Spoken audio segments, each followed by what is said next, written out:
Welcome to episode 4 of Off the Top. AI gives me a random phrase. I read the phrase and just see where my mind goes.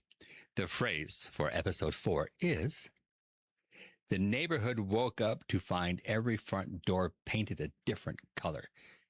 That sounds like some of those neighborhoods I see in, what is it, Brazil? Those are so cool. Well, all the houses and the doors are all like bright blue or bright yellow and red. I think that looks so cool.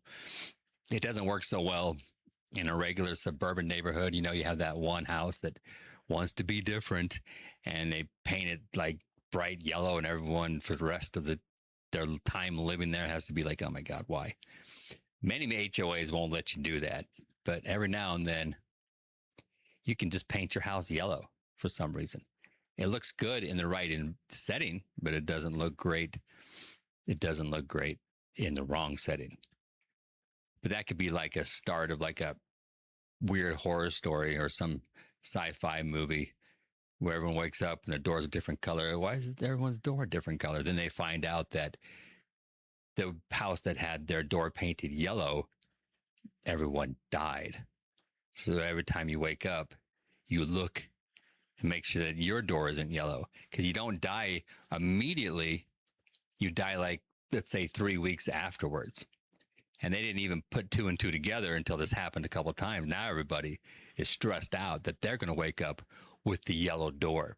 But they don't wake up every single night, every single day and see the door painted a different color. This happens like every now and then. Like, you know, maybe it won't happen for a year, maybe 5 years, or maybe it'll happen this week and then next week. Who knows? But this could be a pretty good, it could be a pretty good horror story, actually. I'm going to remember that one. That's what I like about just letting my brain go. You can come up with some new comedy bit, or you can come up with a horror story, or you can just get better at letting your thoughts just be free. I didn't realize how much I was holding myself back. I wasn't allowing myself to just let whatever wants to come out, come out. I mean, I do it all the time in certain situations, but then, you know, with the camera and or someone's listening, then I would like kind of freeze a little bit, but I don't want to freeze. My brain does some pretty crazy things and it can jump around a lot. And I like that. And if I embrace that, it makes story writing and making videos a hell of a lot easier. It takes all the pressure off, you know, because a light bulb doesn't stay bright if you break it. So don't break your light bulbs in your house. I wouldn't recommend doing that. I wouldn't recommend doing anything like that. I wouldn't recommend having a chimpanzee as a pet. I'm sure you've seen those pictures of that lady who got her face ripped off. My God. You know what? That wouldn't have happened if that lady would have understood monkeys better, you know, primates. You think about it. They will take a crap in their own hand and then throw it at you. So put yourself in the mental state you would have to be in order to be in a public place. You crap in your own hand and then throw it at the people around you. That's as bad as it gets. I mean, you're going into the insane asylum, guaranteed. That it doesn't get much worse than that. Crapping in your own hand and throwing your feces at people around you. That's a monkey. That's just what a monkey is. So when you think about that, wow, you really want to have that around you as a pet? No. That's messed up. I mean, that's just what they do. I remember I went to the zoo once and there was this big gorilla who was eating, and then it would puke up its food into its hand, look at it, eat it again, and then over and over again. And it was so gross, but I couldn't look away because he was doing it so perfectly. He didn't drop one bit of food of that puke on his leg or anything. It just came out in this perfect little clump with looked like a Hershey kiss. And then eventually I had to run away from that. But that's what, once again, put yourself in that mindset you would have to be in to do that. And then ask yourself, do you feel safe around someone who would do that? If not, why would you feel safe around a monkey who is way stronger than you that does that? I mean, come on. You just got to take some time and put some thought into this before you get a chimpanzee as a pet.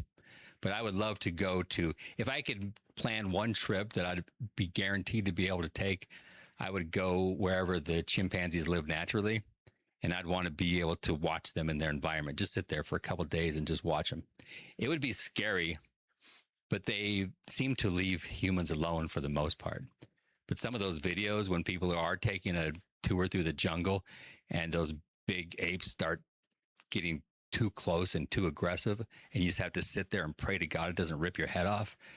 That's the only thing that makes me hesitate with it.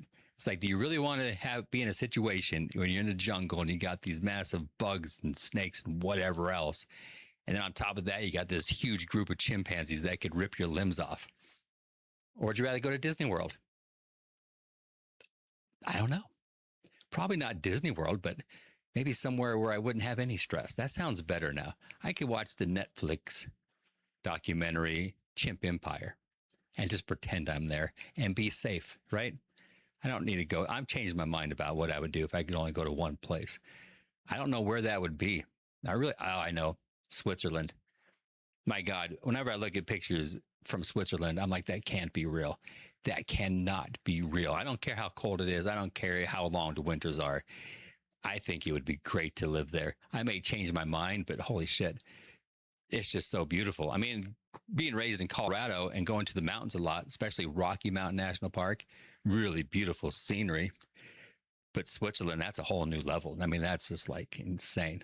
I would love to have a little cottage, sitting on the top of a hill, and you got this cool little cobblestone sidewalk. Be great. Then I picture there being this nice little pub, like jazz club down in town, and you go down there and all the people who live there who are always so nice. They would be. You have to be in that environment. And then you just listen to jazz music all night, talk to people. That'd be great. So that's where I'm going to go. That's the first place I'll go if I ever get more than, a couple $100 in my bank account. I'm going to Switzerland. And while I'm there, I'm eating their chocolate too. It's not a coincidence that they make some of the best chocolate on the planet.